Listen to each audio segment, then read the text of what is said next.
Hi everybody, my name is Shannon and welcome to my channel, Another Yarn. Thank you so much for joining me today. I know why you're here. Today is day 22 of the Arne and Carlos Christmas Stocking Advent Knit-Along 2023. I don't know, maybe you're like I am and this is your first year participating. I've not done it. I've not done any Advents along that line, like a mystery, either knit along or crochet along, where I've kept up with it with so many clues being released on this date and then the next one and, actually being ready. I have done mystery knit alongs before, but after all the clues were already released and I could see what it was and then decide on my colors and everything else. This one I jumped in on. Okay, I jumped in late, but that's okay. I did. I started off, I looked around my room. See, I got yarn, right? Welcome to all the new people here. I greatly appreciate it. Don't forget to like and subscribe. That really helps out immensely. So I looked around all my stuff and it's like, what do I have on hand already that I don't have to leave for the store? Because I've got yarn, but do I have the colors? Do I have the proper weight? You know how that goes. So I ended up starting my first one. Oh yeah, first. I said first because I've got two on the needles. So I started my first one. Look at that. Using Joann's Big Twist, which is an acrylic weight yarn. I was so not expecting this. I will get into my yarn in a moment. I did not expect that. Look at that. Look. So this is day 22. Oh my gosh. Look at that. So we finished the trees, it looks like, and we've got these stalks, and then we did finally start the red. So day 22, remember there's 24 days, so there's 2 days left. We have day 23, so it looks like we're going to do a red and white of some sort, and then go into the top cuff. Now I'm assuming the top cuff is green, but I don't have an advanced pattern copy or anything along that line. And that's just based off of the schematic drawing shows heel, tuff, and co is green. Heel, cuff, and toe are green. But I have no idea. This whole section from past here threw me. I did not expect that. I think it looks beautiful. I think it's absolutely stunning. I didn't expect it. All the other things, you've got, this is 3 days worth right here. Oh, a day is 6 rounds. That's it. You started this process. You did the toe first, and that was day 0, right? You had prep with that. And then it was 6 rounds a day.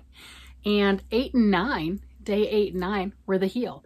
And it's a short row heel, which is not a difficult process, but I mess it up. It's me. I did better on the second one, right? This one, it took me twice. There's an error in it. I'll sew it up, not a problem.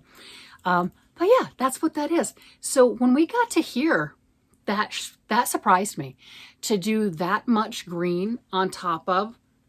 So it looks great. It looks absolutely beautiful, fantastic. I am so happy that I am doing this. And oh yeah, I was talking about the yarn, and I'm going to show you my second one. So the yarn, if you're not familiar, because not everyone here is in the United States, this is a Joann Fabric store exclusive. It's called Big Twist. So Big Twist right here, and this is their Twinkle. This is an acrylic, and it's acrylic and whatever else that sparkly stuff is, right?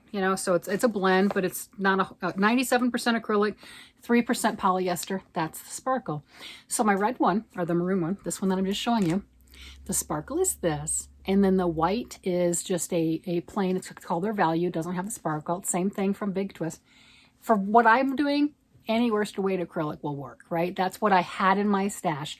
Would I like to do it with a nice wool? Yes. Did I have the proper wool with all the colors that I wanted to work with in my house at the moment that I wanted to start it? No, I didn't, right? I had the right red, but not the right white and the green, or vice versa. That's how that works.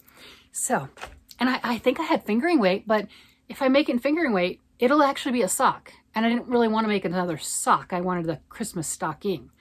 And then when I got about halfway done with this, I decided I wanted to start another one, because I have, not only do I have this gorgeous in the maroon, it's called mulberry, I have it in a nice beautiful blue and gray. And I didn't even think about the gray. Someone else had to tell me about that. Like, perfect.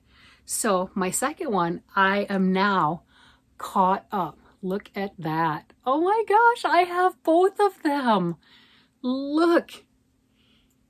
And if you're new here, you'll notice that the second one is smaller. Let me see. Holding those equal, right? So you can see that that is significantly smaller. And I've already discussed, this is a gauge issue, okay? I'm using size 5s for both. And gauge by tension. Tension is what I mean, not gauge. But I'm using a size 5 needle. So I'm using the same size needle. And I'm using the same specs of yarn. The sparkle in here, look at that. That gray is sparkle, and so is the blue. And then the white is the plain white. So I'm using the same yarns for both, and I'm using size 5s. I started both of them on the same double pointed needles too. These are Knitter's Pride size 5, and I went to circular needles on this one when I got to the heel, and I kept this one on the double points. And I just had more of a death grip on this one than I did here. The circulars to this one, I have some smaller cords, and I thought about actually changing them earlier, but I'm 2 days from being done. I'm going to leave it alone. But this one from tip to tip is 22 inches. 20 inches tip to tip would be a whole lot easier for me to work with. My floats on here are so much nicer because I can't do the death grip on this one like I can on the double points. And the double points, I've got that corner for each double point, right here, each where they meet, where I can make things too tight inadvertently. So this one's going to need to really be blocked. And this one just looks fantastic the way that it is. And let's see, I haven't shown the floats in a couple days, so we should probably look at the floats. What do you think? People don't always show their floats, and I think we should, because not all of us, really know how are they supposed to look. And I'm not saying that these are perfect, and I'm not saying that these are right, but I'm going to, in full disclosure, show you what mine looks like, right? So here's my inside. You can see all those trees right there and that new design that we have going on. But that is my inside. And then these, I just carried the yarn up. I'm going to trim that and weave both ends in on that. But that is my floats on this one. And I tried to not get any more than 4 stitches, and then I would catch my yarn. I like to do it a little bit smaller, but 4 stitches, this is a worsted weight. I thought that was enough. I didn't have anything that I kept 5, and you'll know in the pattern we did have some spots where you had 8 stitches in one color. So obviously I was definitely catching the float on those. And then it's also a good idea to stagger your floats. Not always in the same exact spot, because you will see that. You will end up being able to see that on the right side. These are things that I've learned. Am I expert at it? Nope. Do I understand the concept? Yep. Do I practice all of it? Nope. Right? So there you have it. Because, this is a learning process. We're all learning. I think through this, I have gotten better. I'm enjoying it. Let me see. So here with the little dancing boy and girl, you can see a little bit like the maroon right there and there. That's where I picked up the float there. And then I picked it up on the side over on those. So I tried to stagger that, but you can see it a little bit. You do the best you can. And I think with practice, it gets better. That's just all there is to it. And this one has thrown me for the color selection quite a bit. I was really stunned. I was so looking forward to it. And it wasn't 10 o'clock on the dot because Arne and Carlos do their own podcast. So I was watching that and I kept refreshing the blog page, and it was past 10:30 or something along that line. My time. I'm in Colorado. It's like noon-ish Eastern time when they'll drop the actual clue. So I kept hitting refresh and waiting because I was excited. I'm like, where's the clue? I want to see what the next thing is, because I've been guessing. And I'm having an absolute blast with this. The trees look great. The dancing people, I have got to use that for something for the kids. It's just too cute not to. And my friend Susan looked it up and she said that is really a dancing boy and a girl. My husband says they're just boy and girl holding hands. And my husband's like, oh, sure, you always have to be right. It's a running joke. I don't really care. But yeah, so here we are with my two very distinct different socks. Different feel, different personality. My husband thought this one was gorgeous and stunning when I started it. It is still pretty, but it's like he's not given it a second glance since I started this one. You know what I mean? It's like such a difference, right? And yeah, you can even see side by side with holding these up, the difference with the gauge. This one doesn't look as wide as what this one is, right? Yeah, that's a big difference. Same person, same needles, same yarn.